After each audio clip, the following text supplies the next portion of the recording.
ശബരിമലയിൽ ദർശനത്തിന് പുതിയ ക്രമീകരണം വരുന്നു. ഭക്തർക്ക് കൂടുതൽ സമയം അയ്യപ്പ വിഗ്രഹം കാണാൻ കഴിയുന്ന തരത്തിലാണ് സജ്ജീകരണം. മീനമാസ പൂജാവേളയിൽ പരീക്ഷണ അടിസ്ഥാനത്തിൽ ഇത് നടപ്പാക്കും. 18ാം പടി കയറുന്ന ഭക്തൻ ഇനി ഫ്ലൈ ഓവറിലേക്ക് പോകേണ്ടതില്ല. സന്നിധാനത്തെത്തിയാൽ കൊടിമരത്തിന് ഇടതുവശത്തുകൂടിയോ വലതുവശത്തുകൂടിയോ ഉള്ളിലേക്ക് കടക്കാം. ബലിക്കൽ പുര വഴി 2 നിരയായി മുന്നോട്ട് നീങ്ങാം. ചുരുങ്ങിയത് 20 സെക്കൻഡ് സമയം ദർശനം ഉറപ്പുവരുത്തുന്നതാണ് ക്രമീകരണം. ഇടതുവശത്തൂടെ കയറി ഇടത്തോട്ട് തന്നെ പോവും, വലതുവശത്തൂടെ കയറി അല്പം കൂടി ഫ്രണ്ടിൽ കൂടി കയറി വീണ്ടും ഇടതുവശത്തേക്ക് പോവും. അപ്പോൾ അവിടെ വെച്ച് സിവിൽ ദർശനവും കാര്യം കൂടി ചേരും. അങ്ങനെ ഏതാണ്ടൊരു 20 മുതൽ 25 സെക്കൻഡ് വരെ കിട്ടുന്ന രൂപത്തിലാണ് നമ്മളിപ്പോൾ ഈ പദ്ധതി ആലോചിക്കുന്നത്.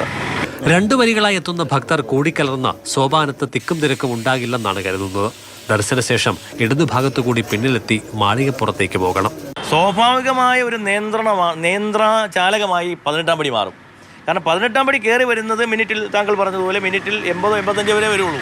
നിഷ്പ്രയാസമായ 85 പേർക്ക് ഗംഭീരമായി വളരെ സന്തോഷകരമായി തൃപ്തിയോടുകൂടി ഭഗവാനെ തൊഴുവാൻ സാധിക്കും.